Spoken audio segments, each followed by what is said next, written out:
लोकसभा चुनाव में शेखावाटी मारवाड़ में बीजेपी का प्रदर्शन कुछ खास नहीं रहा, जबकि कांग्रेस गठबंधन ने कई सीटों पर जीत हासिल की है।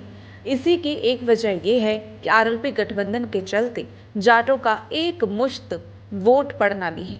नागौर लोकसभा सीट आरएलपी को देने का कांग्रेस के फैसले का असर कई सीटों पर दिखा, लेकिन इस गठबंधन में दरार पड़ने की खबरें भी सामने आने लगी हैं।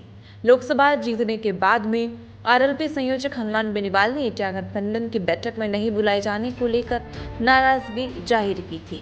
साथ ही बाड़मेर सांसद उम्मीदवार बेनीवाल के आरएलपी छोड़कर कांग्रेस से चुनाव लड़ने के मामले में भी आपत्ति जाहिर करते हुए बयान दिया था।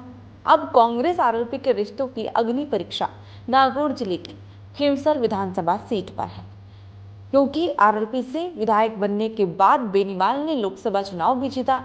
ऐसे में सीट खाली होने के चलते उपचुनाव हो रहा है। स्वाभाविक तौर पर आरएलपी इसे अपने खाते की सीट मान रही है, लेकिन कांग्रेस के भीतर भी दावेदार चुनाव लड़ने की बात कर रहे हैं। चुनावी तैयारियों के बीच सवाल ये है कि इस बार कांग्रेस और आरएलपी मिलकर चुनाव लड़ेंगे या फिर आमने सामने होंगे।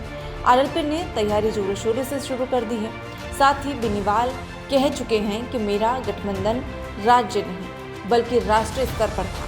जाहिर तौर पर वह कांग्रेस के सामने दावेदार उतारने से भी परहेज नहीं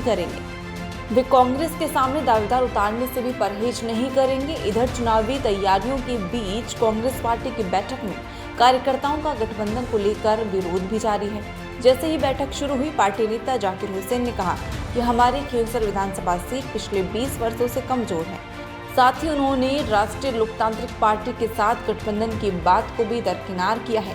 कार्यकर्ताओं का ये भी कहना है कि जो भी साथी कांग्रेस से नाराज होकर चले गए हैं, उन्हें मनाकर पार्टी में वापसी करवाई जाएगी। Bureau report, the fact India.